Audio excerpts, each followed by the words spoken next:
differential pairs. In the first half, we learned about transistor basics in CMOS, and then we built a single stage amplifier, common gate, common source, and common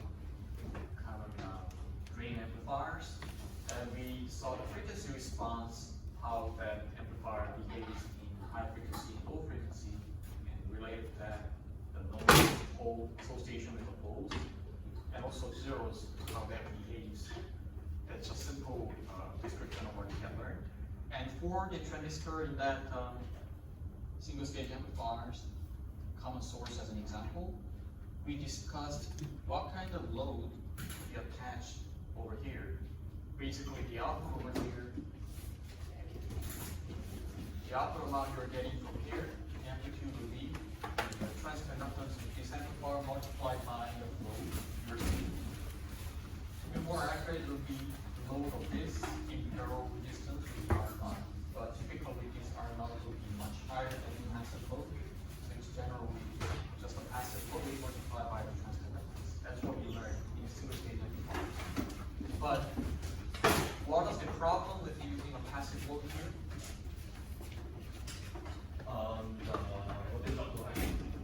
That's right. So when you try to increase the gain, you have to have high resistance here. But when you have a high resistance here, the DC bias current results in the voltage drop. And ideally, you want to have the actual PDV here. But if you have a higher load over here, then that voltage level, the bias level goes down, which limits the swing. So even if you have a high gain, you cannot fully utilize it. So that was the problem with the passive load. So to overcome that, what we did was we replaced this with a transistor. Why? Because the transistor in saturation has high AC resistance, while it has low DC resistance. That's right, that's what we learned about it. So we replaced it with the passive load, replaced with the active load in saturation. And to bias that, to make sure this load transistor.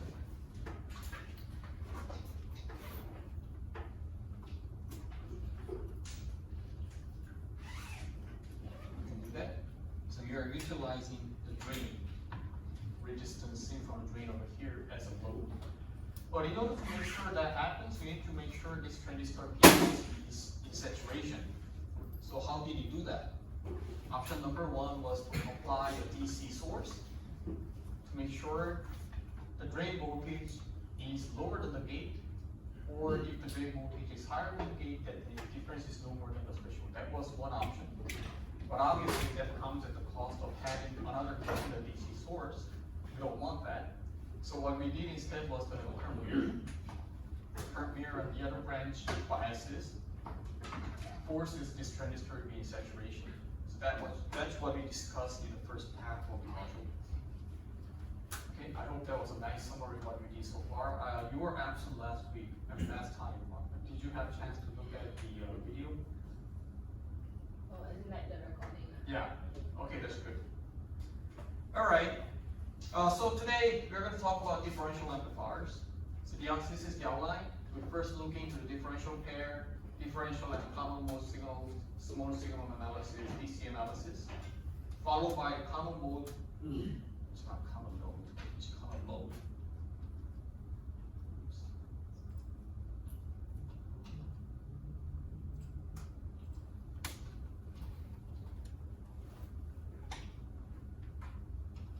Common mode gain and rejection ratio.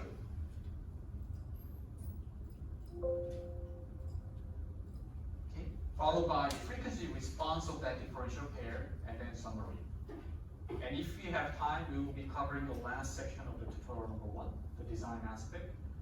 And then we'll see. If we don't have time, we'll pass it to next week. Okay, any questions on the first half of the module before we start? Okay, if you had trouble, I can sense that some of you had trouble following fairly well up to here, and frequency response, some of you had a little bit of doubts per se. You can stay after the lecture to clear all those doubts, all right? So first of all, what is a differential pair? Right? Differential pair, as the name speaks itself, has two input terminals and amplifies the difference of these two terminals into output. So in other words, it amplifies the difference of two terminals input. So if, let's say in a nutshell, if this was 1 volt and this was 1.1 volt, the difference will be 0.1 volt. So if you subtract this from here, that'll be negative 0.1 volt, that'll be amplified. That's a differential amplifier. So by definition, if you have the same voltage, 1 volt and 1 volt, and you subtract these two, the input will be 0. So if you multiply 0 with the gain, the output will be necessarily should be 0. That's the ideal differential amplifier's characteristic. So a differential pair consists of two identical common source states with their sources connected together and biased by a current source ISS. What do I mean by that? Is that you have, if you just look at M1, you can see this is nothing but a common source amplifier I just drew in the title page with a passive load RD. And then you can see there's bias source ISS. Okay. Before even we start any discussion here, you already know what the problem of this single stage common source amplifier will be. I already covered this 2 minutes ago, right? If you want to increase the gain of this M1, you should have higher RD. The moment you have a higher RD, the bias level at the output goes down, which reduces the swing. The same problem happens here. However, that being said, you can have differential pair with the mirror version of M1 to here. This is M2. And then we have the current source that biases both M1 and M2. If these two are perfectly matched, and if IS is 2 milliamp, then what is IS here? The portion of IS is in the RD that is flowing. If this was 2 milliamp, 1 milliamp to here and 1 milliamp to here. That's a DC bias current. And typically for differential amplifiers, you have plus and minus, vice versa. But plus and minus means they're changing in the opposite direction. That's what the differential input would be. And we'll be talking about the common mode later. Common mode means instead of applying this input, you're applying the same input. That's a common mode input. Anyways, one major advantage of this differential amplifier is that when interference signal comes at plus and minus, or positive and negative port at the same time. In other words, if interference signal comes at the same phase, since you are subtracting these two, ideally in the outside you will not be seeing any interference amplified. That's an ideal differential amplifier. Single-ended, on the other hand, single-ended amplifiers that we learned so far, if you have an interference signal, that will be amplified as well. Not only the signal, let's say the signal was amplified like this, right? Signal is amplified, at the same time, the interference will be amplified. Whereas in differential amplifier, if you have differential input as a signal component, and the interference will be coupled up simultaneously, hence you only have the signal component amplified ideally. That's what we call as interference rejected, and that interference refers to the common mode signal. Right? I'll be coming back and see what the common mode refers to. But very simply speaking, many environments you'll be seeing interferences or noises coupling to the both port at the same time. Right? Now, this comes at the expense of what? This differential amplifier performs well. It's more robust to the interference because the common mode will be rejected. But as I always say, if you gain something, you're losing something. And what do you lose here?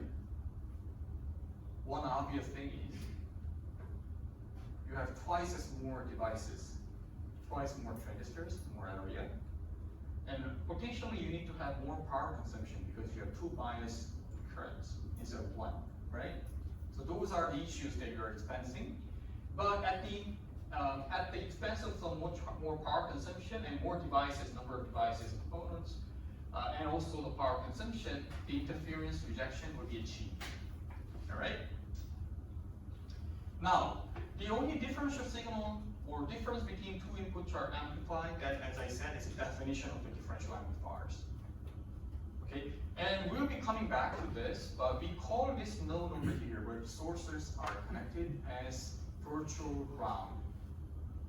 Okay, we'll come back to that later. A lot of us get confused when it comes to virtual ground, right? So you shouldn't confuse this with the earth ground or DC ground. It's a virtual ground. I'll come back to that. In summary, the differential amplifiers the differential signal, the difference in the input pair, and reject the common mode signal. All right. Okay. Let's take a little bit more detailed look at the differential and common mode signals, because this is definition of what we are going to use, the terminologies we're going to use from now on for this lecture.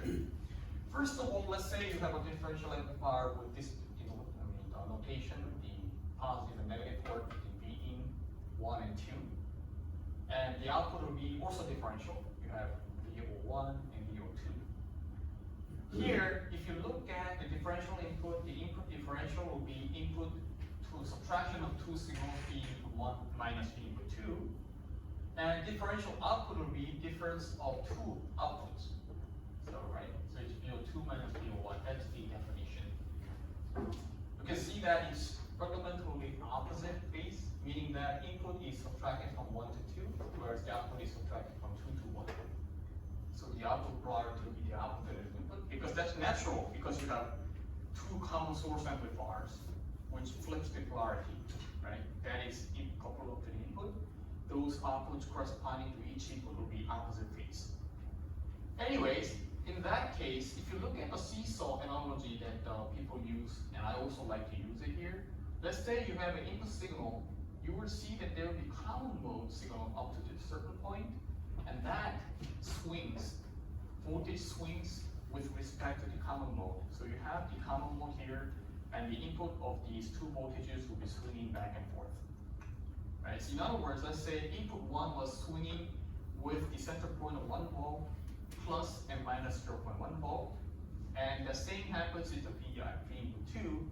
The only difference is that instead of going from 0.1 to minus 0.1, the phase will be the opposite. It will be starting from minus 0.1 to 0.1. That's why it's swinging like this, right? That said, you can see that input 1 will be decomposed of input common mode plus the input differential. The same goes over here. You can see that input 2 can be decomposed of common mode plus the differential component. And that differential component 2 will be opposite phase of that of input 1. Okay? Now, if I show this into the equation that looks like this, common mode input will be plus of these two inputs divided by 2. That is the average. In other words, the average of these two inputs will be common mode. Common mode output will be the average of two output signals. There will be always a DC average value in the center. Okay? Now, how do you then define the single-ended output? In differential amplifiers, sometimes it's handy to look at the single-ended output. Is that when you have the inputs are coupled up as differential, but you only take one side of the output, not both sides, and take the difference. Remember, the output in differential amplifier is defined as output 2 minus output 1. But if you just take one port, which is half of the swing, that is the single-ended output. Right? And why do we need to look at single-ended output? We'll come back to that. Yes? I don't know if this is another question, but you mentioned that the differential amplifier will amplify the difference between the inputs. So, for example, if the VI1 is 15 and VI2 is 5, then half of common mode with the half of differential up, then the other side is common mode with half of differential minus. So that's what you're showing here. Input component minus half of differential. Right?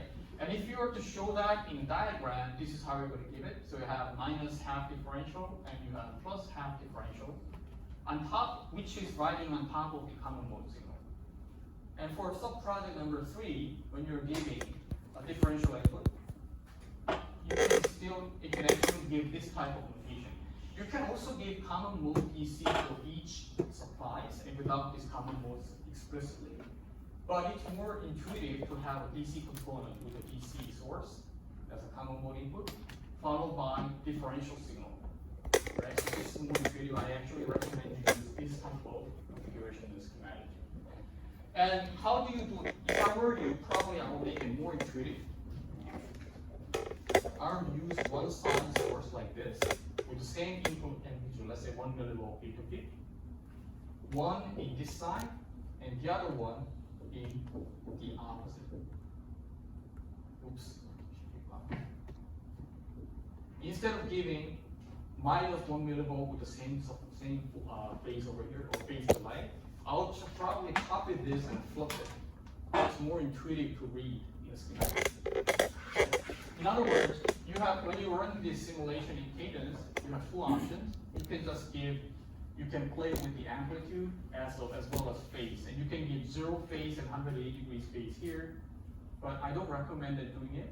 To be more intuitive, probably just you have the same source, you copy it and you just flip it, so you can intuitively see this is flip polarity.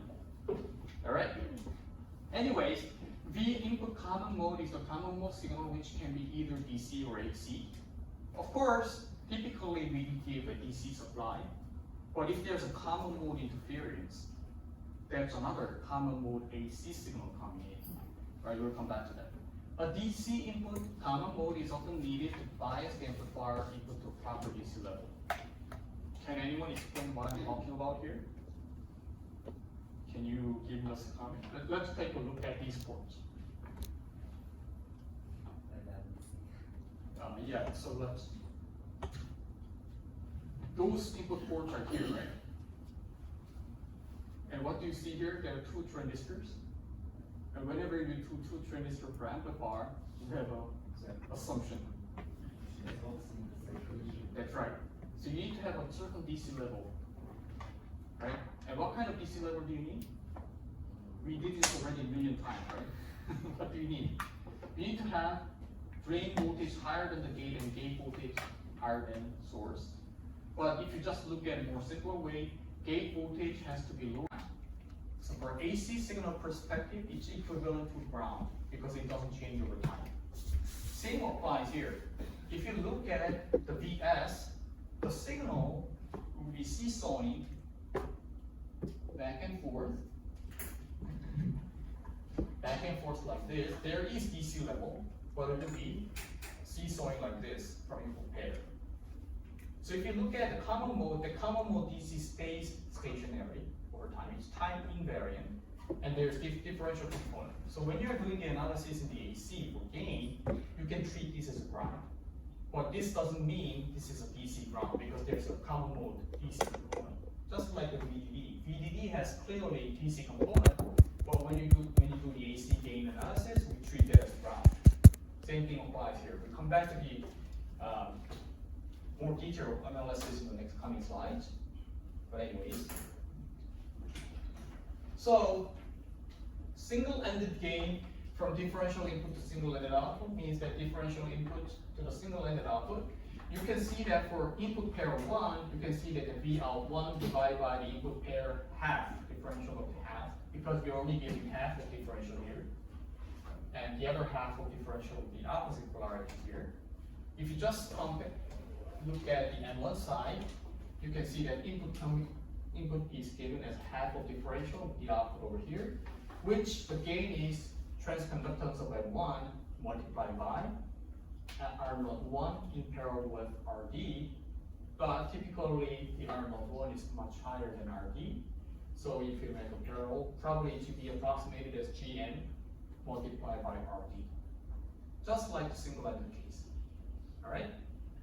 Now, in this case, differential of the input pair caused by M1 is minus 1/2 of GN RD. Again, I'm just assuming that R01 is much higher than the RD, then you can just ignore this. There's not much difference. So it's half of GN RD. Everyone following me up to here? Okay. You can do the same with the second pair. The gain got from here with respect to the negative VI22 over 2 from the upper port. You can do the same trick. Again, the gain of this over the GM2, which is actually matched to GM1 because M1 and M2 will be the same pair, same size, same dimension. So it's GM multiplied by RD again. but this time you have minus sign there, so it means minus in the input as well as minus in the output. So the gain will be plus half of GM RD. Yes? To calculate the gain, why we use the VID as the denominator instead of the VI? Oh, because as I said, remember the definition of differential input is that you have a common mode component, and one side you have half of differential input, and the other side is plus half of differential, the other side is minus half of differential, right? So that means that you are applying the difference, input difference that you're giving is minus, over ID over 2 minus VID over 2, so it's actually VID. So half of that goes to the M1, the other half with the opposite polarity goes to the M2. But the difference is still VID, right? It goes back to our definition of VID and the output differential. Okay, everything clear about that? All right. Now, then it's time for us to calculate the differential gain. Differential gain is obviously what you're getting from two output port difference. So if you were to follow that definition, VO2 minus VO1, you can see that you subtract this out of this, then the output voltage will be GM RD. Again, R01 will be much higher than the RD, so it's just GM RD. So the gain will be actually GM RD. And can someone tell me something's not intuitive here? We have a differential pair. What's the gain of a single ambient amplifier with the RD? GMRD. What is the differential pair gain? GMRD. Do you see that? It means that as far as the amplifier, of course, a single-ended case, you're giving the full input ID here, then the gain will be GMRD. In differential, you have half of that to the M1, the other half in the opposite polarity, the other side.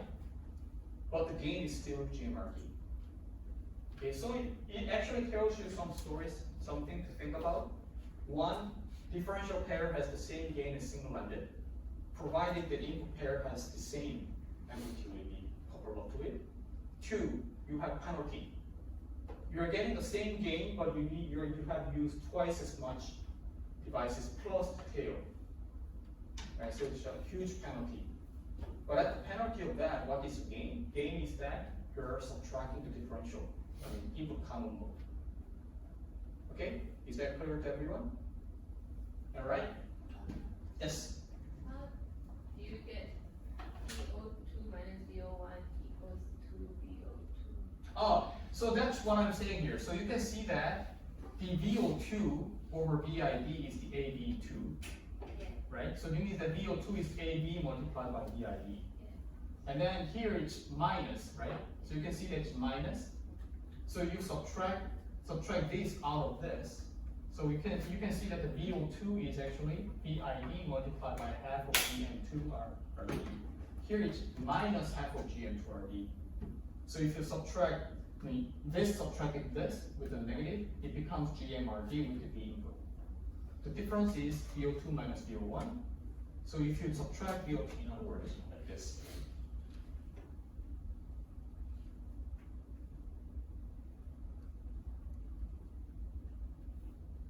And the GMRD, observe this. And then the gain would be this divided by these two parentheses, which is GMRD. Right, because these two, so dividing this output difference will be the gain. Right? You get it? Yeah. Okay. Let's move on. Actually, we have already saw significant portion of the topics that we'll be covering today. But nevertheless, let's do some observation here. Differential gain is same as single stage common source amplifier, provided the input amplitude is the same.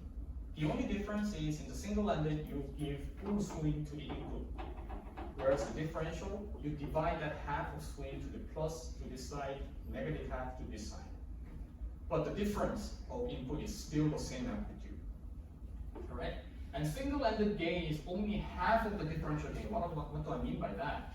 Is that you give the difference of VIE to input 1 and 2 over here. And then instead of subtracting the VO2 from VO1, you just take the output from one side. Obviously, the swing will be half of the size because the output difference in the output, the polarity will be the full swing in the output. So if you just take a look at one side, that'll be half of the swing, right? That's what we need to also think about it. It means that the single-ended gain for V input 1 will be minus GM, half of GM RD, and half single-ended for the n divided by 2 is half of GM RD. Hence, if you subtract, it will be full swing, right? Now, differential gain, already saw, is depending on if you're subtracting output 2 from output 1 or 1 from 2, it'll be the absolute value will be GMRD, but the polarity by your definition, if it is one or the other, will be the opposite amplitude. But that depends on what's the definition of your output difference. In our lecture, we'll be using VO2 minus VO1, which leads to the GMRD, minus GMRD. All right? Okay, now move on to the virtual ground. I already told you this S is swinging like this. So AC signal-wise, there's no change over time in S, so you can treat that as a ground. That's what the virtual ground was. Now it's time for us to prove it, if that's the case or not. Intuitively, your gut feeling is yes, that's true, because it swings like this, but we need to also show that it's also true in a mathematical way, notation. So to show that, we are replacing the input pair M1 and M2 with the equivalent circuit model. As you have seen from my lecture so far, I don't normally draw the equivalent circuit model for solving an equation or designing it. But proving it, we actually need to show this is how it works, and then you can forget it, because you know what is the output, consequences of it. But that said, we're replacing M1 with the voltage-dependent source, where the voltage-dependent source current is GM VGS1, and VGS1 is the voltage across the gate. And here, you know that input pair M1 has the half of differential. And M2 has the same absolute amount of half of input differential, but its polarity is the opposite, so it means it's flipped further, right? And you also have the same pair with the same equivalent circuit model. Now here, assume that the differential pair is fully matched. Fully matched means it has the same WL, same everything, same transistor type. And IO3 is the current flowing through this RO3 is small, it's a lowercase IO3, so it means if there's any time variant signal component.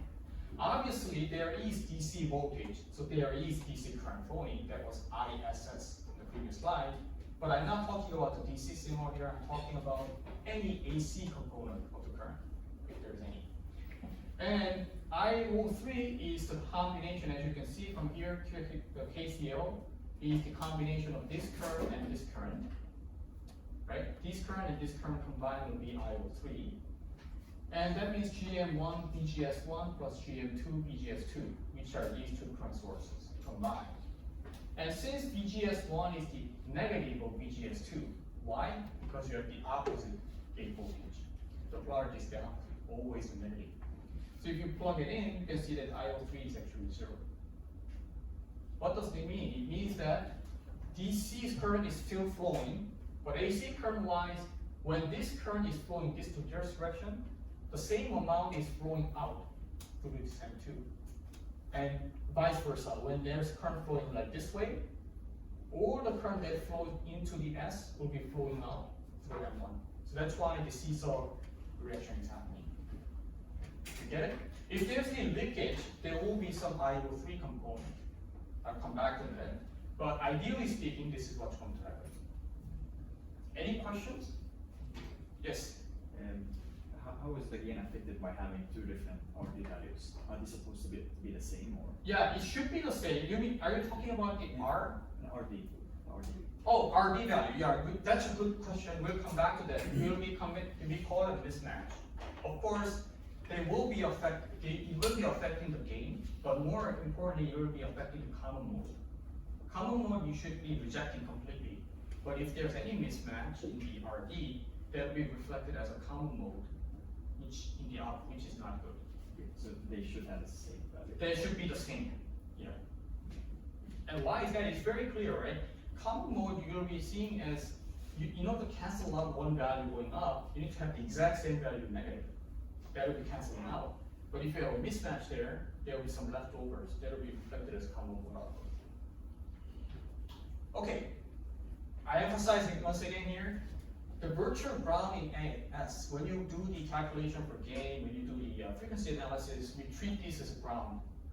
But this doesn't mean this is absolute ground. It doesn't mean this is 0 volt in DC. It has some value. Just like here, when you do the AC signal analysis, we treat it as a ground. But it doesn't mean this is earth ground 0 volt. It has, let's say, 1.8 volt. It just doesn't change over time, right? Same over here. S has DC value, but since it doesn't change over time, we don't have to treat that as a DC value. We can just treat that as a ground. Only when you're doing the gain analysis and frequency analysis. Any questions? Okay, let's move on. For small signal gain, oh, by the way, I uploaded the tutorial question 2, if some of you have noticed. We'll be having tutorial 2 next week, prior to lecture, 1 day before the lecture. So please try to solve it. And if I cover the tutorial 1 content today, I'll be uploading the answer for tutorial 1. I believe almost all of you already tried all the questions, but if you haven't, try to refrain reading the answer before you solve it, all right? Anyways, small signal gain using small signal model is as follows. Now you have VO2, GM, VGS2. VGS2 is the input differential that is half of input differential that is applied to the input side 2. And with the R02 in parallel with RD, which is approximated as RD, which is half of GM ID RD. And same goes with the VO1, except that polarity is negative because the input is negative. If one side is positive, the other side is always negative. So with that said, this is what is reflected. And note here the virtual ground. Again, this is virtual ground, I emphasize.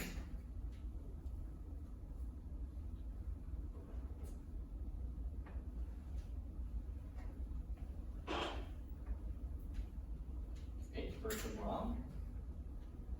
And for single-ended gain, we already covered that. It's half of differential. It's only half of GN multiplied by RD. And differential output would be subtraction of VO2 minus VO1, which yields GM RD. The gain is, output is actually input multiplied by GM RD. So the gain is output divided by DID, which is left over with GM RD. Right? Is that clear? Okay. Now, differential gain, as we can subtract with these two, use GMRD. The same, and the assumption here is since M1 and M2 are matched, the transconductance of these two transistors are the same, and R01 and R2 are the same, which is the case. Okay? Any questions? Okay. Oh, I just had a previous slide.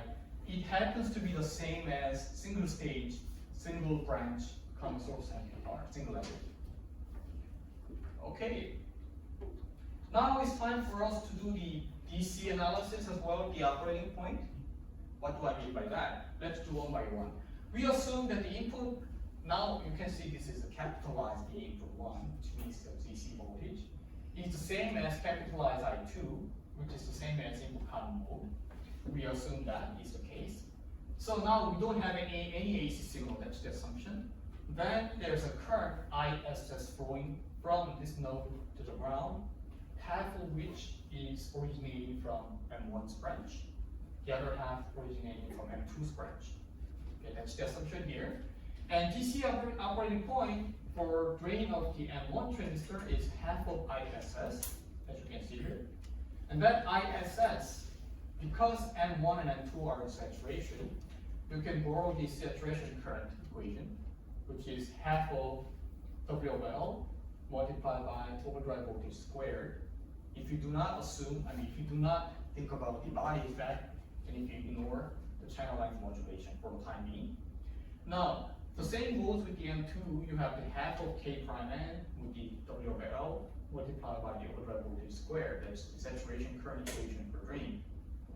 And for that, you can see that the output 1 and output 2 will be VDD minus half of RD. And the bias current, also we call it tail current, because you can see it's a tail.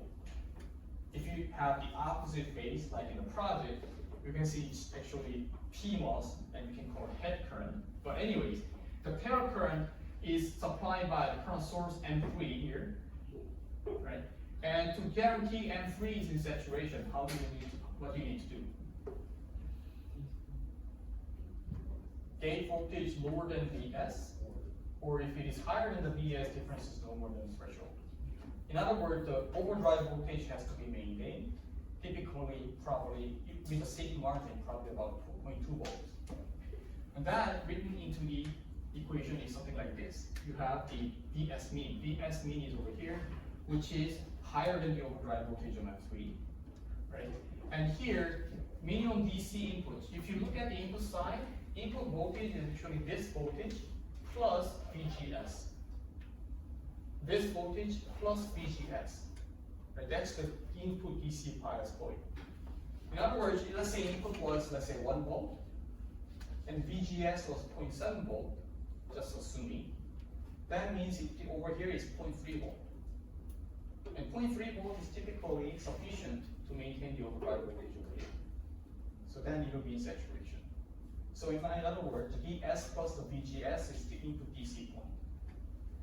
So as I said, input minimum is VGS1, which means the gate to source voltage difference, plus the minimum that you have to give here, DC level, which is the overdrive voltage of M3. Right? So that's if you use the overdrive voltage definition, which is the threshold plus the overdrive voltage of M1. So that means you have 1 threshold voltage plus 2 overdrive voltages in input minimum. And for the same goes with the input minimum 2 over here is that you need to maintain 1 VGS plus the overdrive voltage of M3. That's minimum voltage you have to guarantee.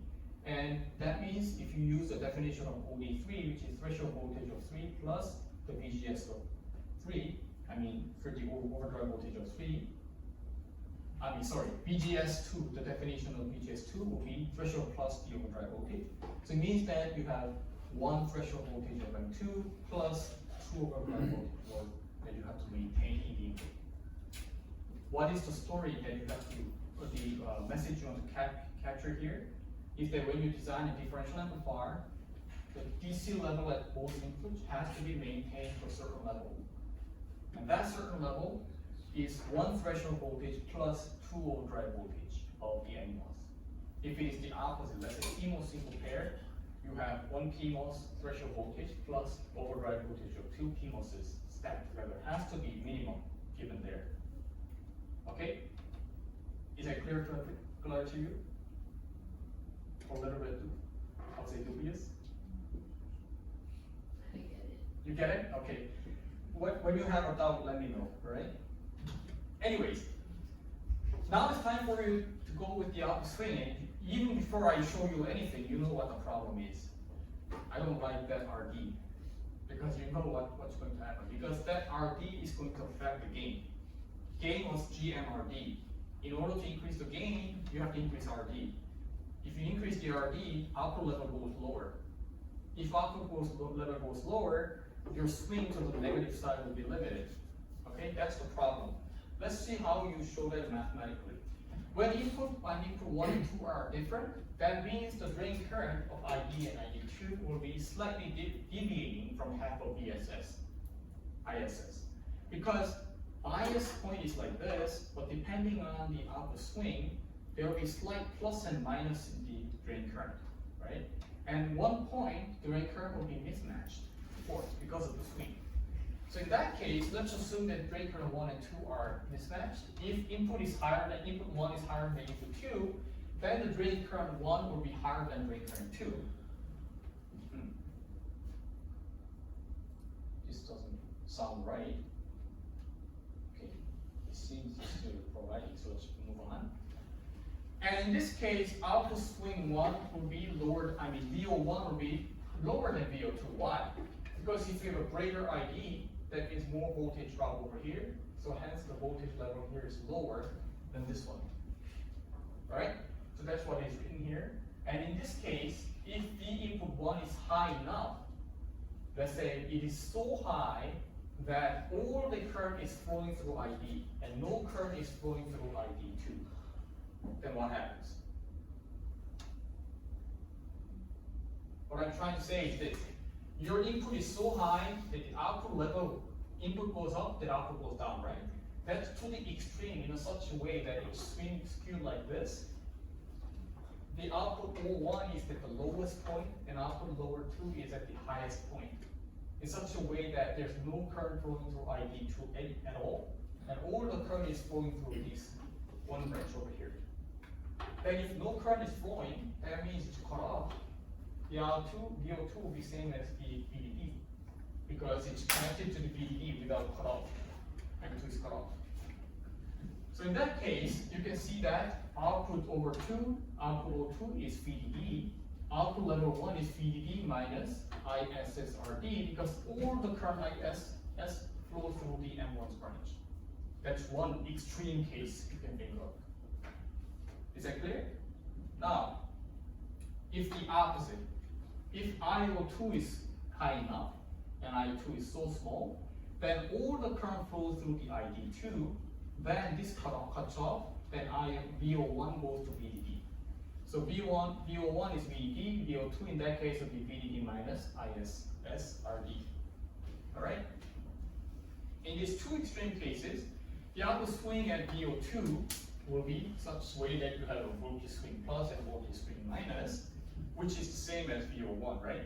So let's look at the swing plus is VDD minus V out. VDD minus V out there, where ISS divided by 2 RD and VSS swing minus would be V out minus whatever we just calculated, VDD minus ISSRD, which is over here. Just plug it in, which is also half of ISSRD. Right? So this is what I'm trying to say is that you have the swing plus and swing minus happening simultaneously. In the single-ended case, you have the swing max of swing plus and swing minus, which is ISSRD. That's the swing from one side. In other words, if I were to annotate that,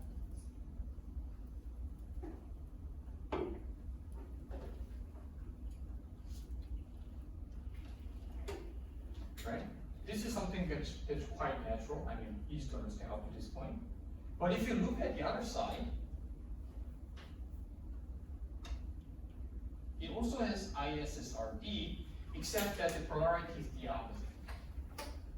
So now, by definition of differential output, which is VO2 minus VO1, you can see that output swing is actually twice, because it's the opposite polarity. So you can see that the output swing maximum is twice ISSRD.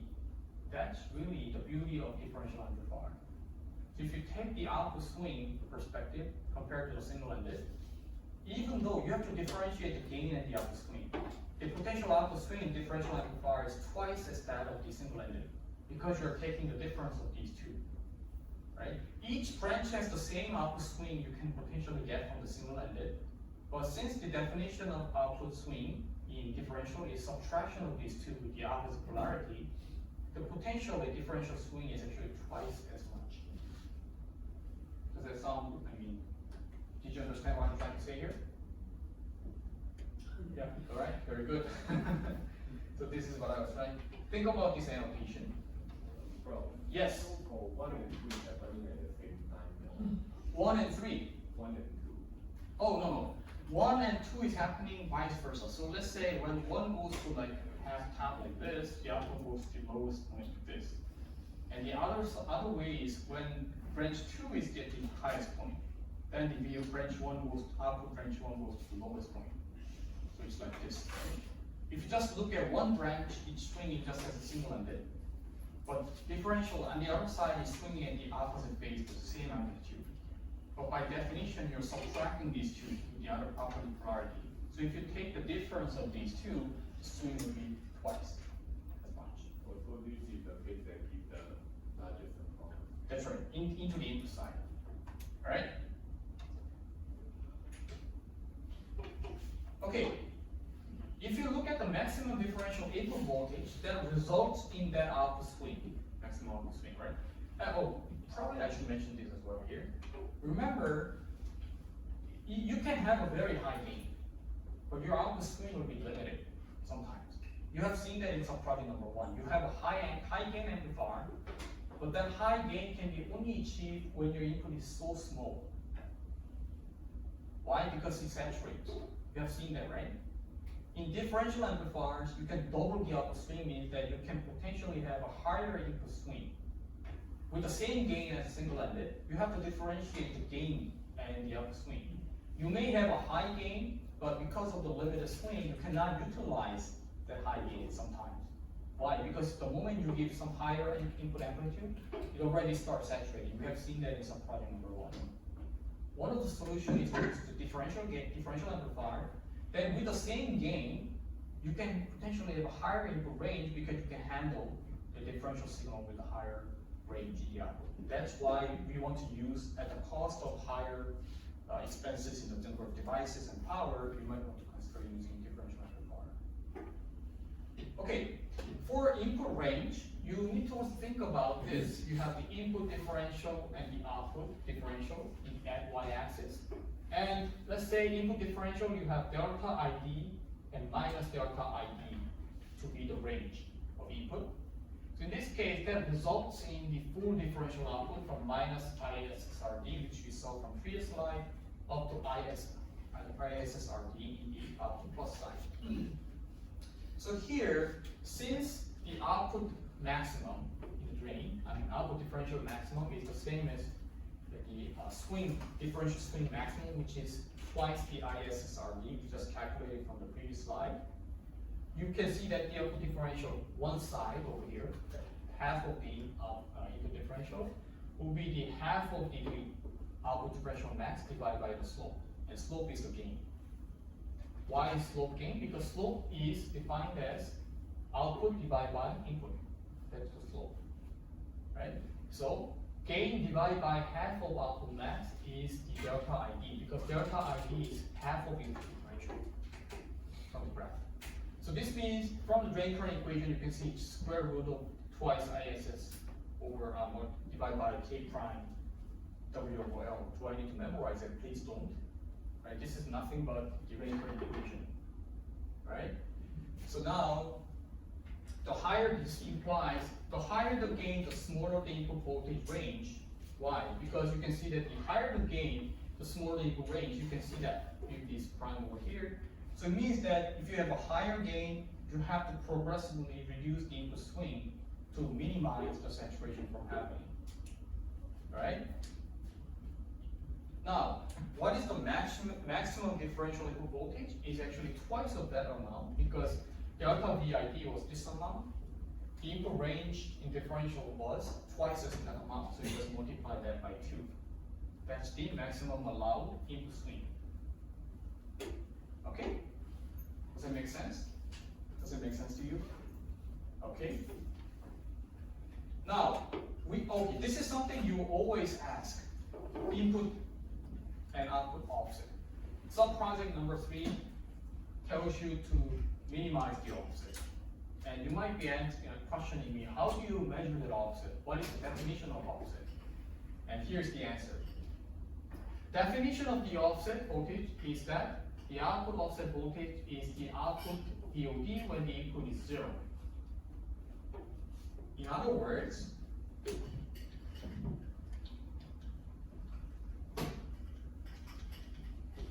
differential pair will be covered in 2 weeks. I'm not going to cover everything this week, so don't worry about that.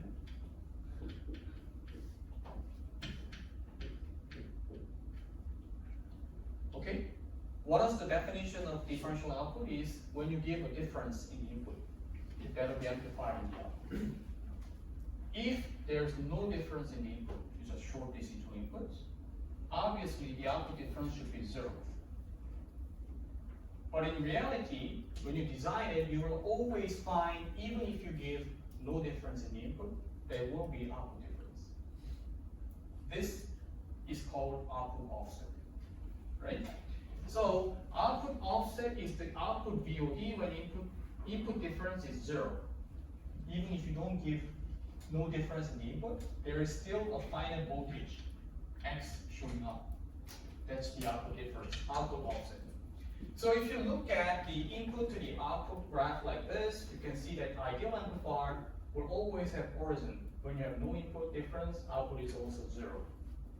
However, in a real amplifier, you will be seeing some offset. Even with the 0 difference in input, you will see some output offset happening. Right? Then what is the definition of input offset? Input offset is if you were to counter this offset in the output, what input difference do you need to give? That virtual value, the potential value you have to give to adjust the output offset to 0. That is the input offset. Does that make sense? So let's say when you don't give any input difference, there's 0 millivolt input difference. The output was 100 millivolt. Uh-oh, that's not good. And let's say the gain of 100 was the amplifier. If you were to eliminate this, what would you like to give at the input? If the gain is 100, can you guess? Correct. I think you already got it. If you give minus 1 millivolt with the 100 gain, 100 minus 100 millivolt will be 0. This is the input offset. This is the output offset. Clear? Right? That's it. So offset voltage can be measured on DC transfer characteristic plot according to their definition, but in simpler way is to just measure. You just short the input pair, just give the common mode DC voltage without differential, and then measure the output difference. By right, you should be seeing 0 difference in the output, but if you see any difference in the output, that is the output offset. All right? Any questions?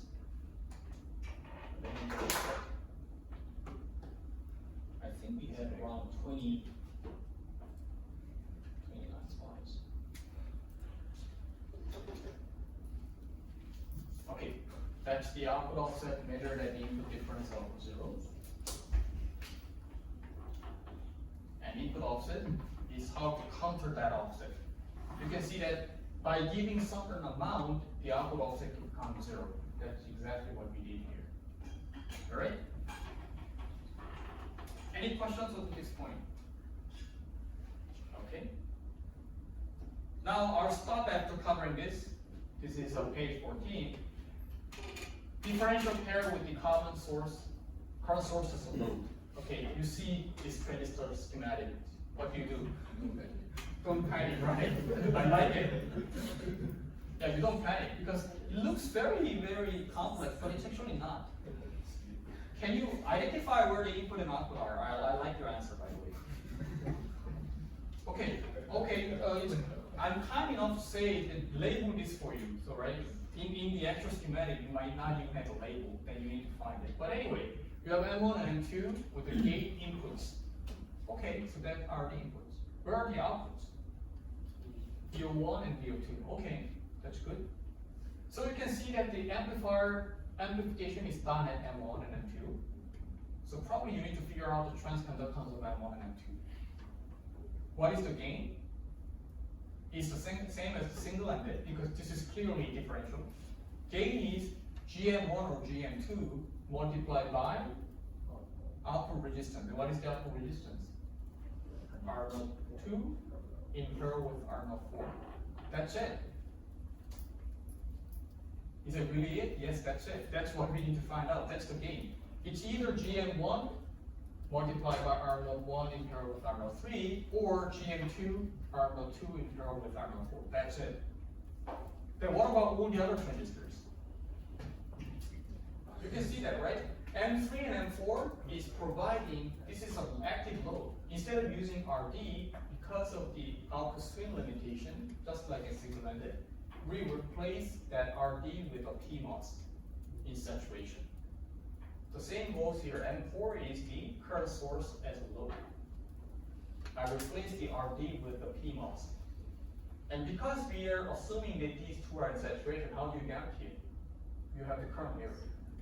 This is the diode connection. And what is the current that is flowing through here? It's defined by this RC. That's what we learned, right? Same goes over here. You can see that this table current, ISS, is provided by M5 in saturation. And how do you know it's M5 in saturation? Because you have the current mirror with the M6 providing diode connection with the RB. Right? So that's it. You already got it. So it looks very complex, but don't panic. You will sit back and start from where the inputs are or the outputs are. Then you already know, assuming this is in saturation, you can get the gain. All the others are either load or just bias network. I'm overly simplifying it, but it's actually effective. Now, the next thing to do is probably the frequency response, which we'll do it next week. I don't want to flood you with too much information. But anyway, that's about it. And I'll just give you a very glimpse of how to do some more detailed analysis. N1 and N2 form the differential pair, M5, M6, and M5 and M6 form the current mirror to provide the terra current into this differential pair. M3, M4, and M7 are the current mirror with the active load for the input pairs, and gain will be GM2 multiplied by R02 in parallel with R04, which is the same as GM1, R01 in parallel with R03. Okay, so does it sound reasonable to you? Excuse me. Yes, did you understand? Also you? Okay, very good. Yes. M3 and M4 is the current load, M7 is the. As the mirror is a mirror, right? As you can see, this is diode. And diode connection actually provides the gate voltage to this voltage, which guarantees this is saturation. Same goes over here. This is diode connection. Only difference is this is NMOS current mirror. This is PMOS current mirror. So depending on if your active load is PMOS, you are using the corresponding the same PMOS current mirror. If your load is for load or the bias network is NMOS, use the NMOS diode connection. Yeah, so for your project, you can see that if the load is NMOS and load is PMOS, you use the PMOS diode connection. If your load or current biasing is NMOS, then use the NMOS current mirror. So in your project, you can use accordingly, depending on, I already gave you the topology, but as a designer, you'll be choosing it accordingly. Okay, similar to slide 9, you can replace the RD with the R0, and differential gain, as I said, is M2, GM2, R02 in parallel with R04. Note this is higher than GMRD, much higher. And it's also GM1, R01 in parallel with R03. Single-sided gain is half of that, half of GM, R01 and R03 with minus in the one side. If this is minus, the other side will be plus. Okay, any questions up to this point? Are you sure you're not panicking? You're not panicking when you see this circuit like this? Okay, yes? I have one more question. In the beginning of the lecture, we had a current source as M5, but now we have transistor. Why? So because the current source, of course, when you do the design perspective, or you say you're starting your design, at the beginning you can use a current source, right? But one way or the other, if you're going to actually build a circuit or we call it tape out, you don't have this current source. You have to make it yourself. And what is the simplest possible current source? A resistor. A resistor will be having issues. It's taking more areas. It's not as high in the resistance as what you're getting. So we typically replace that with the active one, active load, which is the transistorian saturation. And that has an assumption. You have to make sure it's in saturation. That's why you have the current mirror, M6. M6 is in diode connection. Gate voltage and drain are connected. Guaranteed this is in saturation. With the same gate voltage, as far as the drain is also controlled that way, you can make sure this is also in saturation. That was the beauty of the current mirror we learned, right? Okay, so that's what we're doing. Okay, I'll stop here. How to differentiate the single-ended converters, I'll cover next week. Yes? Question, if M3 and M4 is already the current source, why do we still need M5 as a current source? M3 and M4 are working as active load to give gain to M1 and M2, right? provide the current to this branch and this branch. This is a tail current provided, right? So if this is working as an active load, meaning that you're utilizing low DC resistance where you have a high AC resistance. Whereas this M5 is to provide current to M1 and M2 for biasing. You are utilizing, okay, do you remember this one?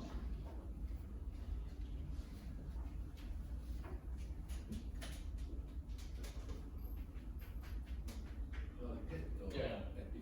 So this part is where you're using the M3 and M4 is with. So the purpose of M3 and M4 is to provide high AC resistance and providing low DC resistance. And low DC resistance is because you don't want to affect the output swing. That's what's happening there. And you still need to have M1 and M2 to be saturation provided, right? That's what is done with the M5 and M6. If you are going to provide the current with M3 and M4, probably differently without having a tail current, you can also do that. But in that case, we'll come back to the mismatch portion. You cannot utilize the fact that you have a single source that provides current to the segment on two branches, which balances the output. So in other words, the virtual ground effect that is canceling the common mode will be limited. So we'll come back to the mismatch next week after the differential to similarly convert. Right, nice point. Yes? And does the M3 and M4 will copy the same current from M7? Provided they have the same dimension. Yeah. So ideally, the current from M3 and M4 are the same. So the aspect ratio from M6 should be the twice of the M7. Correct. This is actually, I think I really like this class this year because you're already understanding further.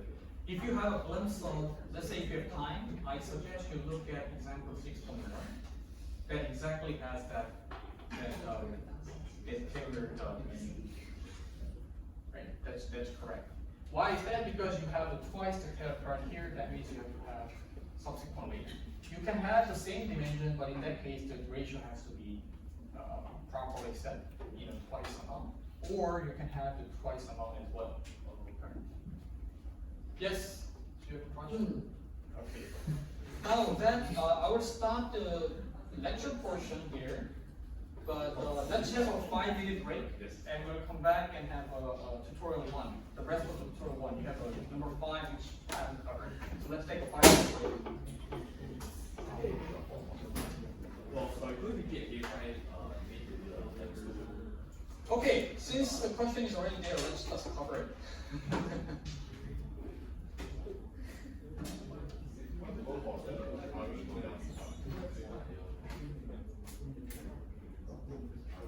So what he was saying is this, right? Let's give an example. Let's say 1 million. This is 1 million. And what is this? 2 million. Right? So if the W by L of this dimension, this dimension was, let's say, W of 10, right? And then that gives the same. Let's say the PMOS and NMOS is a little bit different, but let's say the PMOS and NMOS have the same transconductance with the same ratio. You can see that this should be double because it has twice as much current. And if this is twice, if this was 1 milliamp, you need to have a ratio of 10. If this was 2 milliamp, you need to have a ratio of 20. Do you get it? Yeah, that's what he pointed out.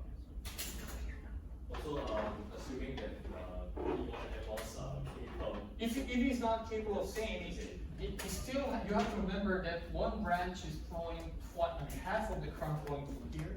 So if it is current flowing here, you need to have the sizing of probability. Let me give you an example. So we go here. This is example 3.1.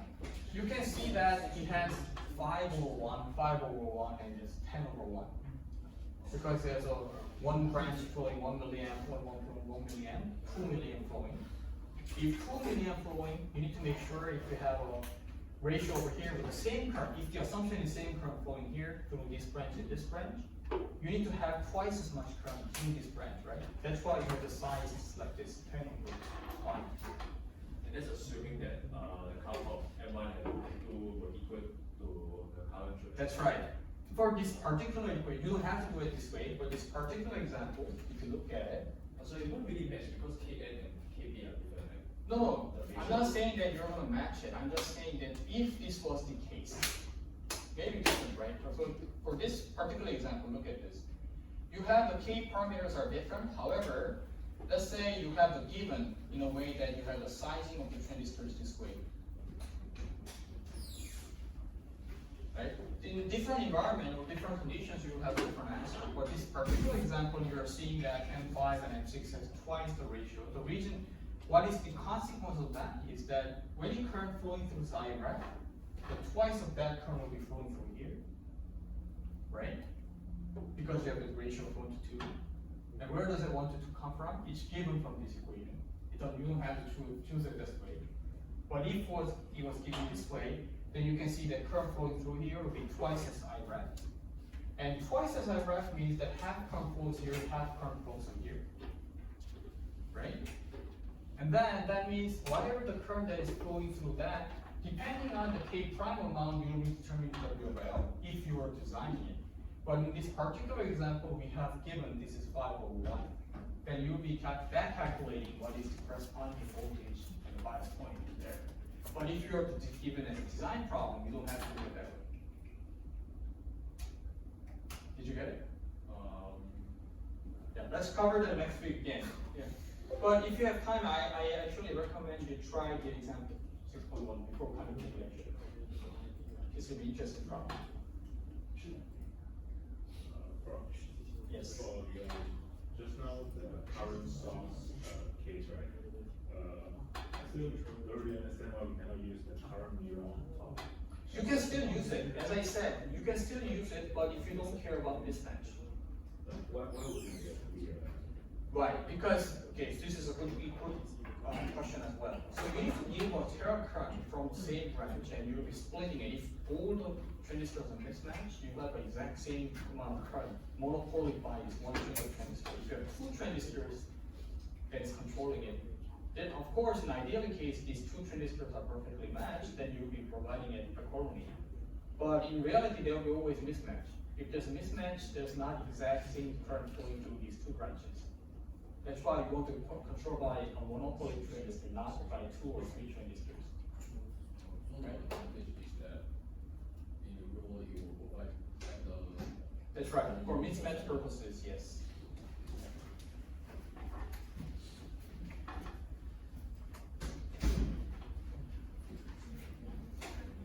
Oh, starting lecture should be in.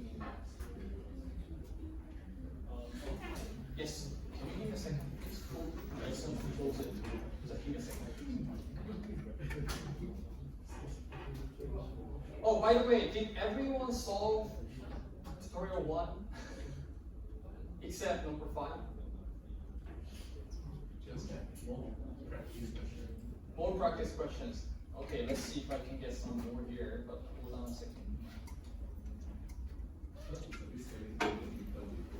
Oh, yeah, the midterm will be very similar to, it'll be actually easier than tutorial 1, if I were to say. But you will have trouble if you don't understand the concept, right? And also, I always say this, but don't panic, this is also very important. Will we have the extra, will you give us extra practice? Let me see if I can dig up some extra questions there.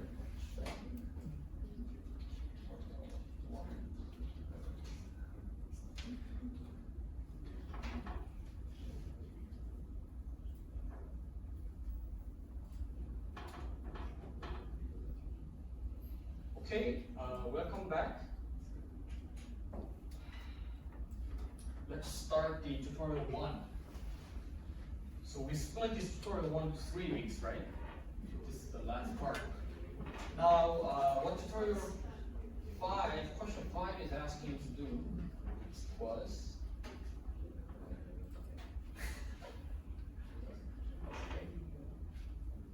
design a 2-stage CMOS amplifier using the circuit shown below.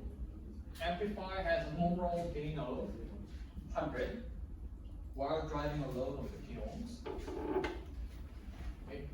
and there's a single supply voltage of 1.8, you may choose your own DC bias, VDC over here, so that DC output is 0.6. So this is 0.6. You may choose the VDC accordingly to result in 0.6 volt here.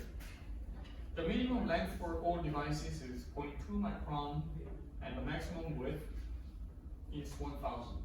Determine the transistor sizes and DC bias.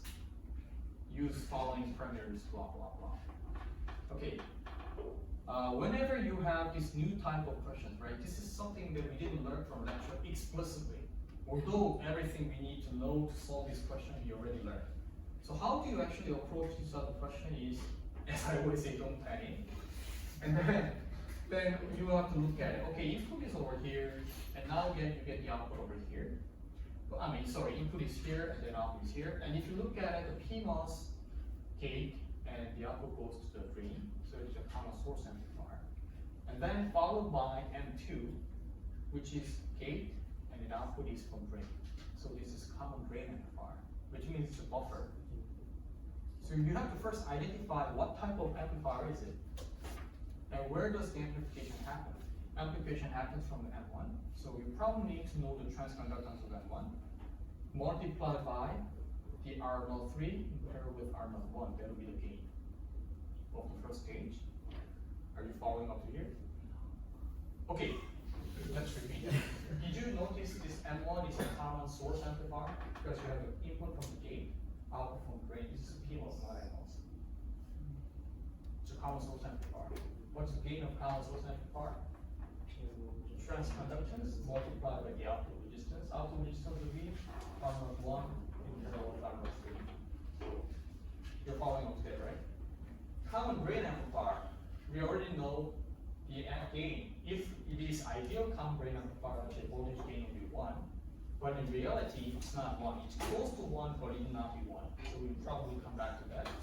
And on the other hand, we also are looking. The load of the output is 50 ohms. And you need to catch at this point, that doesn't sound like a great load. Why? As a voltage amplifier, you need to your goal is to have a high gain, and then pass that high gain to the load. How do you pass the load high gain at high voltage? If you have a voltage divider, the output resistance versus load, what do you need to do? You need to ideally have high output resistance or low output resistance. Low output resistance. And 50 ohms sounds like an awfully low resistance. So in order to deliver voltage to such low output load resistance, you need to have an even lower output resistance. And the output resistance of the R0 that typically we're talking about is tens of kilo ohms.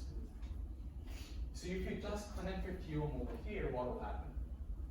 You have tens of kilo ohms in parallel with tens of kilo ohms as an output resistance that is driving 50 ohms. Okay, you have a high gain here, but because of the voltage division, nothing will be passed to the output. That's why we attach the common drain amplifier, which is a buffer.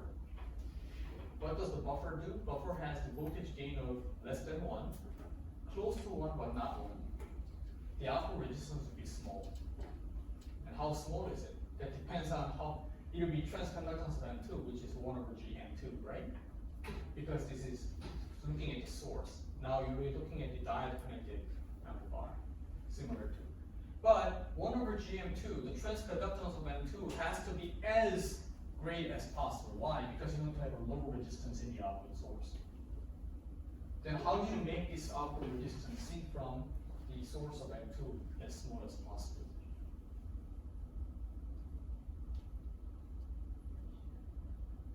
Can you answer? My goal is to reduce the output resistance seen from the source as small as possible. And just to give you a hint, that resistance seen from the source side is 1 over GM. It means that in order to reduce the output resistance, you have to have as high GM as possible. And what is a GM? Pipe. If you want to have a high GM, you want to increase the pipe width. What do you need to do? need to increase the diameter of the pipe. What do you need to do? Increase the width. What is the maximum width given? 1,000. I'll be probably using the maximum width. Are you getting it? Again, don't panic and you try to find a way. These are the things we learn. Now, we have output of 0.6. That's given, right? Where? Here. DC output is 0.6. And we were having freedom of choosing DC voltage that yields 0.6 volt over here. And what's the link of VDC to here? Let's carefully look at it. This voltage results in the drain voltage over here, right? Because there's current flowing and there will be also voltage over here. And that voltage minus VGS results in the VOut. In other words, if you know the VGS, then V output plus the VGS will be this voltage. And that voltage will determine what voltage you need to apply here. Because you need to make sure this is saturation, right? That will determine what VDC will be giving. So that's the link. So what I will do here is that I first probably need to find out this voltage resulting in this gate voltage, VGS. Where do you get the VGS? Because we know the current flowing here. How do you know the current flowing? Because you have a 0.6 volt. 0.6 volt flowing through 15 ohms. There you go, there's a drain current in DC. In order to have that drain current, you can probably figure out the gate voltage. Once you know the gate voltage, the VGS is there. Why? Because source voltage is 0.6, gate voltage minus source is VGS. Once you know the VGS, you can add that into 0.6, right? And then you can consequently get the parameters you want. And the other hand, how do you size M2? Probably I will utilize the maximum width because I want to make sure that I pass as much voltage as possible to the load. Right? Do you now see the strategy we'll be using? Okay, let's get back to the question. So here, we have the gain of 100, and the output voltage is 0.6. We determine the VB. VB is of the voltage over here, right? And the W over L of the M3, and we just choose, this is a design choice that we are making. We chose that the overdrive voltage of M3 to be 200 millivolt. In reality, if you provide around 100 millivolt or over, this will be already in saturation. But saturation to the triode is not an abrupt change. You will be slowly changing from saturation to triode, and you don't want to get even near to the triode region. So I just add as a safety net another 100 millivolt. That yields around 200 millivolt. If your supply voltage was even higher, probably I can give 300 millivolt as an overdrive voltage. That's design choice. But anyway, if that was the case, the VGS3 is V2 threshold voltage plus the overdrive voltage. So this is 0.6. Now the W over L is coming from the drain current of M3, divided by the drain current equation. And now that's roughly 24. And where does that drain the 24 is coming from? From this over here. Because the VDS3 is the same as VD1, which is 1.3 volt. ID3 is ID1. ID3 is the same as ID1. Now with that, oops, I was skipping too much. I'll start from here. M2 should be as large as possible. I'll come back to what we discussed and then start one by one to yield the last page we just showed. Our out is minimized. Our out is minimized means that we need to have as low resistance as possible in M2. And M2 has body effect. Why? The source voltage is non-zero. Body is 0, so there is body effect. And M2 is a source follower, meaning that the gain of this M2 will be similar to 1, but smaller. And this particular example is not even close to 1. It's about 0.8 or 0.7. And M1 is a common source amplifier with the active load. M1 is a common source amplifier, as I already showed to you, with R node 1 in parallel with R node 3 as the gain multiplied by this transconductance, right? That's what you need to figure out. We already figured out. One is designing the source follower stage. Since the output voltage is 0.6, we know the drain current is V out divided by RL. RL is 50 ohms the out is 0.6, so the current flowing through here is 12 milliamp. That's one crucial piece of information. For drain current equation in M2, you can use 12 milliamp. Why 12 milliamp? Because the output is given as 0.6 volt. And in order to provide 0.6 volt, you need to flow 12 milliamp over the 50 ohm resistance. So from there, I'll be choosing maximum size for W over L because, as I already told you, I want to minimize the output resistance. How to minimize the output resistance? You want to increase the pipe width as much as possible. You want to shorten the pipe length as much as possible. Since the minimum width length you can use is 0.2, I'll be using minimum length. I'll be using the maximum width. So the maximum width with the minimum length, you have the minimum resistance in the output, which is 5,000, W of 5,000. All right? And from there, overdrive voltage of M2 is defined from the drain current equation, right? That is twice the ID divided by over here, where the lambda and everything, all the parameters are given. VDS is actually 0.6 subtracted from 1.6. That you're going to plug it in here, 1.2. That yields overdrive voltage of M2 to be 0.18. This seems quite obvious, but what is the overdrive voltage of M2? That is associated with the VGS, right? Overdrive voltage is VGS minus the threshold voltage. So by calculating the overdrive voltage of M2, you already know the VGS. Because VGS is overdrive voltage. VGS minus threshold voltage is 0.18. That means the threshold voltage will be already given. Threshold voltage with the body effect, you have to do another calculation. If you skip this path, the difference is not that much different.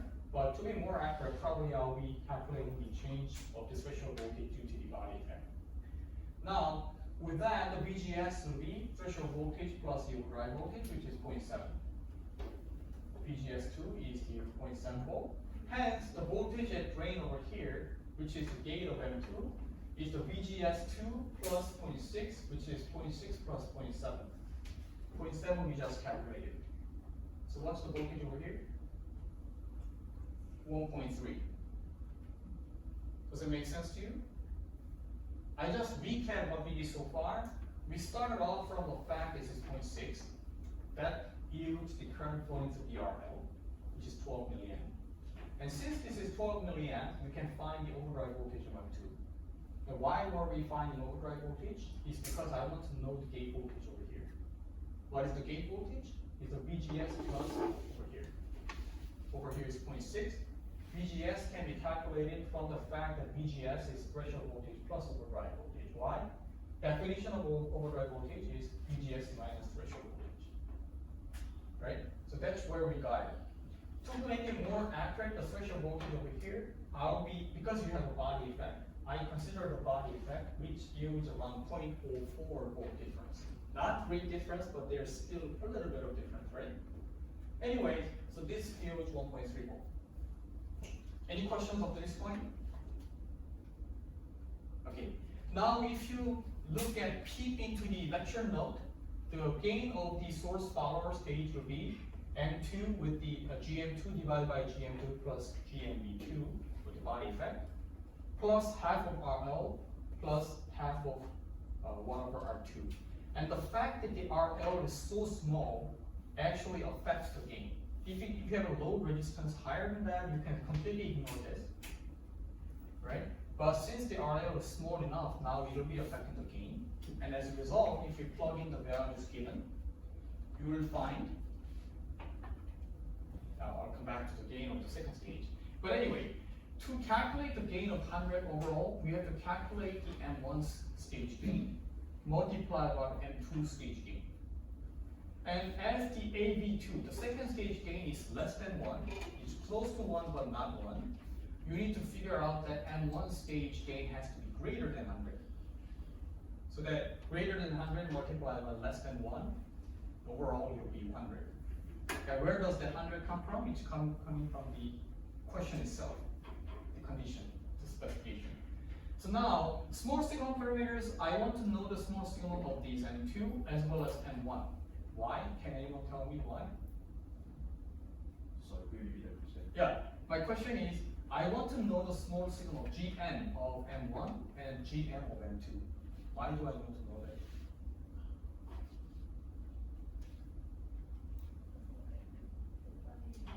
Right, you are amplifying it. Those are the amplifying. Did you figure out those are the amplifying transistors?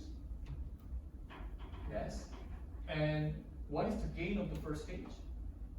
It's Gm of 1 multiplied by R01 compared with R03. So we need to figure out Gm1 to figure out the gain of the first stage. Same goes with M2. In order to know the same gain of the second stage, we need to know the Gm2. That's why we are calculating Gm here. And before even doing the calculation, we know that M2's gain will be less than 1. So if the overall gain is 100, you need to know that M1's, the first stage gain has to be greater than 100. Greater than 100 multiplied by smaller than 1 yields 100 overall, right? So to do that, we need to figure out the Gm2. And how do you know the Gm2? We already know the drain current, which is 12 milliamp. Where did we find it?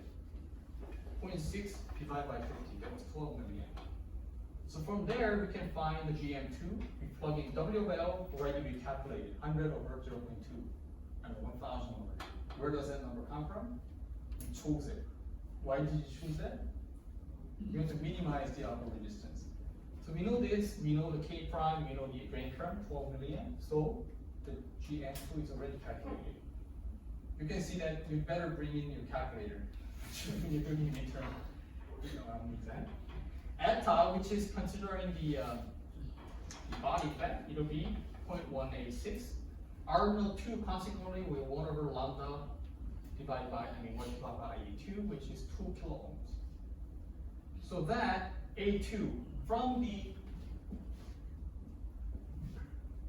source follower A stage, now it's time for us to plug those numbers here. 1 plus eta with the body effect, with 1 over RL, with the 1 over RL2, it's 0.75. Yes? So what are those symbols for eta, like the formula, is it like eta equals to all those, like the second one? Oh, this eta is actually coming from the body. Do you remember the GMB? What are those other symbols? Oh, this the gamma? Oh, these are all given. These are transistor-related parameters, all given, yeah. But anyway, nevertheless, what we need to know here is that the second stage, the common source and the common drain amplifier gain is less than 1. It's actually only 0.75. So in order to have 100 with the 0.75 here, it probably will be something like 135 over 40 gain in the first stage, right? Anyways, the output resistance is now 1 over 1 plus eta over, multiplied by Gn in parallel with RL in parallel with RL2, which only the smaller portion with the RL in parallel is given, which is 5.74 ohms. Wow! By choosing such high aspect ratio of 5,000, we were able to get the output resistance of only 5.74 ohms. But you can see that even with the maximum width allowed, we still have around 1 to 10, around 10% loss in the gain because of the voltage division. Can you see that? Right? Did you understand what I'm saying here? Okay. Now the second part, designing the amplifier stage.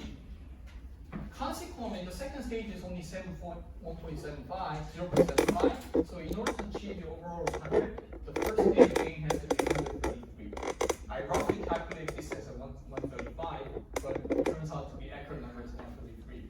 That's about the same. Anyways, since the drain current of N1 is the same as drain current of N3, and lambda n and lambda p are the same from this particular condition given from the equation. So R01 and R02 are the same because lambda are the same. Lambda same, the slope is the same. Right? So the AC resistance is the same. So from there we can find drain current equation. The first stage gain is Gm R01 in parallel with R02, R03, which is from the drain current equation of saturation is square root of here. We put all the numbers.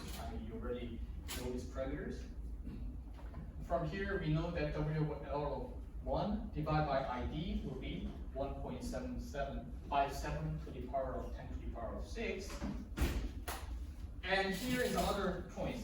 Design is a process of making constant choices, right? In the second stage, we chose 1000 over 22, and overdrive voltage, we also chose a value.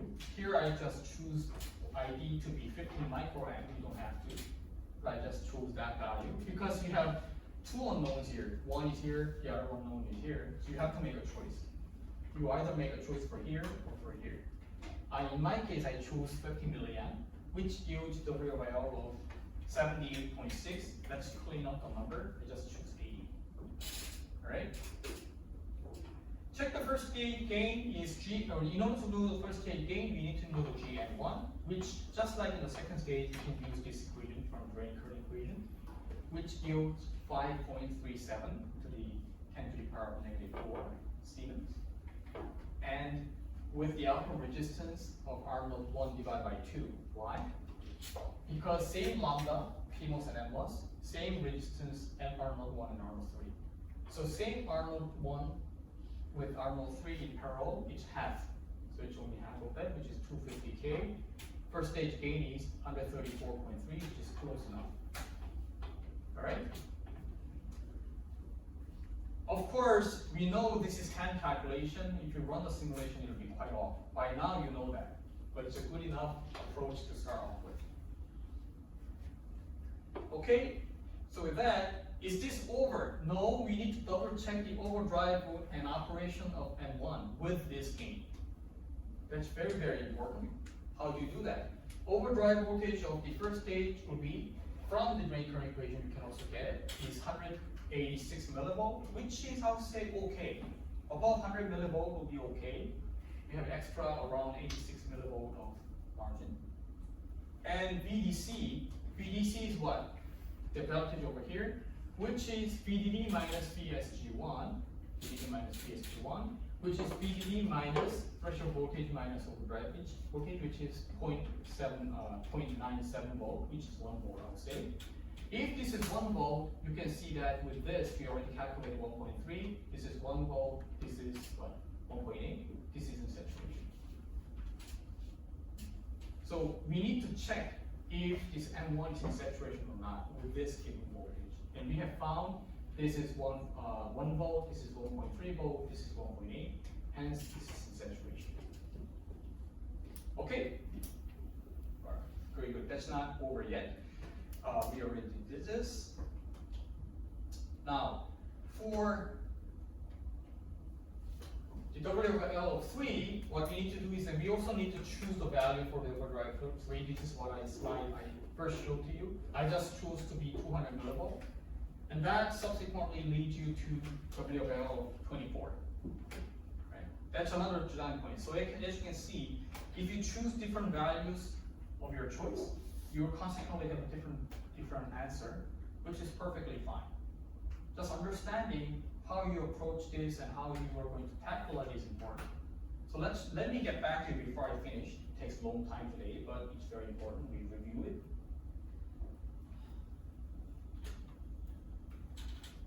Okay, let me recap what we did.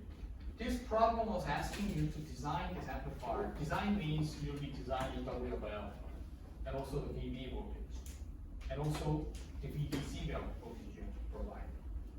And the conditions given was RL is 50 ohms, output was 0.6.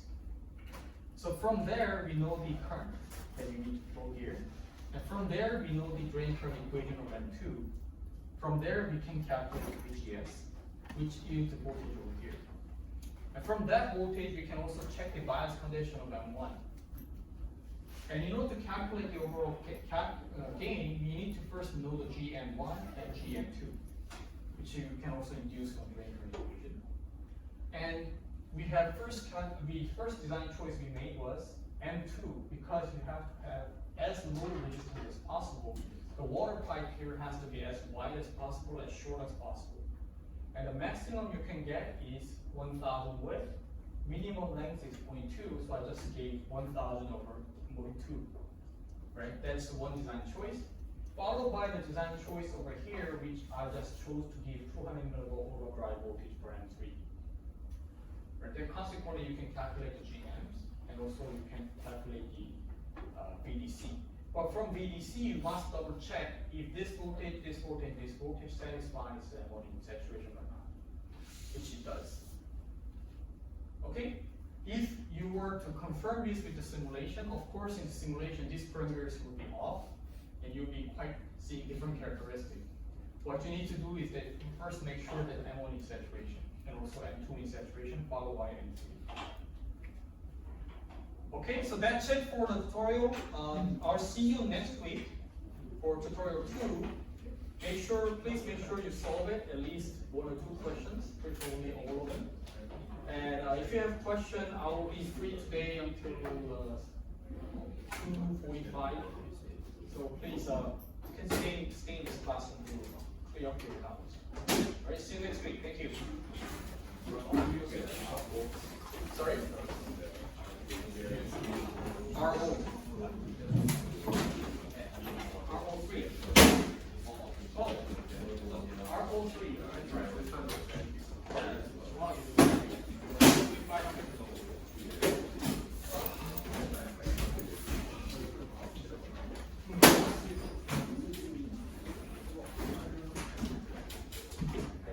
Yes. Oh, hi. That's right. Right now we are reviewing the ISC until this week. 6:00.